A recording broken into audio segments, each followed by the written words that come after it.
Бүгінгі екінші видео. Мына жерде осы жақында екен қызанақтар шыға бастады. Қызанақтар тез шықты. Не себептен? Өйткені жер ыстық, топырақ күшті ысытына, күннің көзінен бәріне күн жылы болғандықтан 30 терезелерін тез ашпасақ, жаңағы есікті ашпасақ 40-қа дейін кетіп қалуы мүмкін. Сондықтан тез терезелерді ашып, неғұрлым төмендетіп отырамыз ауа райын. Топырақ қатты ыстық болып, анандай қолмен ұстағанда өте бір қолайлы ыстық тартып тұрады. Сондықтан міне тез шығып жатыр қызанақтар осындай. Енді бұл қызанақтарды енді жаңадан келген оқырмандар болса айтайын, жаңадан өсіріп жүрген бақшаны 1 сантиметрге жетер-жетпес бұларды әуре қылып басқа тысқа отырғызып қажет емес. Осы жерде өссе жақсы өседі. Әзірге осылай өсе тұруына болады. Міне қолға ілініп ыңғайлы болған осындай уақыттарда стаканға, жеке ыдыстарға отырғызсақ болады. Мына жерде қиярлар кейіннен егіп едім ғой, сол қиярлар міне сол жердің жылы болғанына байланысты олар да тез шықты.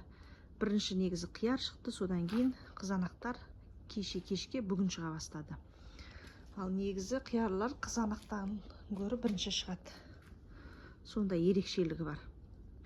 Екеуі бірге шықпады деп кейбіреулер уайымдайды екен. Ол қияр бірінші шығады негізі. Қызанақ содан кейін шығады. Сол тұқымына, сол бір ерекшеліктеріне байланысты ғой.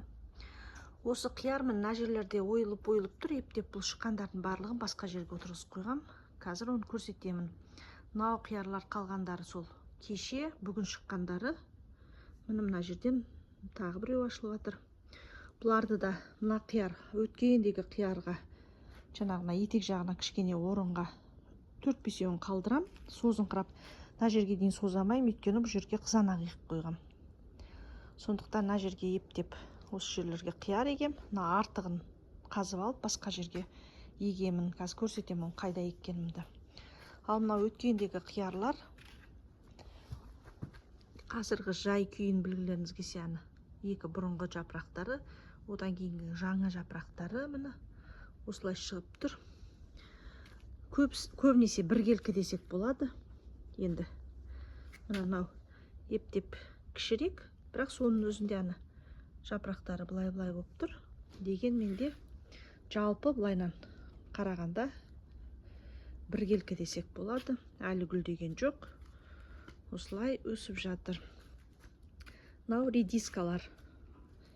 Редискаларды өткенде айтып едім, ұзын-ұзын болып өсіп кетті. Қалай түбі шығатыны белгісіз деп. Өйткені жаңа созылып, күннің көзін іздейді ғой, сондай болып өсіп кетті, ұзын болып.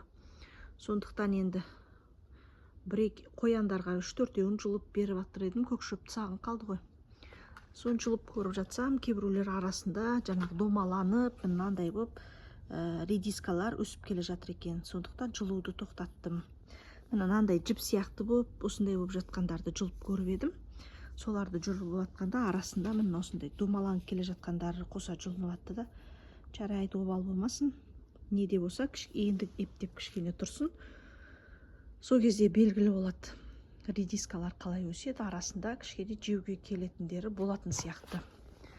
Мынау енді жасыл пияздар, одан кейін аскөк укроптар. Укроптар өте жақсы, бұларды да жеп жатырмыз. Мынау қызылшалар.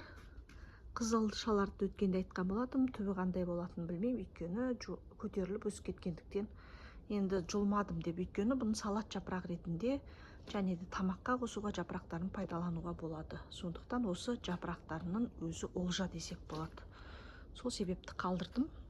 Астылар дұрыс болмай ұзын болып кетіп жатса, сіздерде де оны әрі қарай өсіре берулеріңізге болады.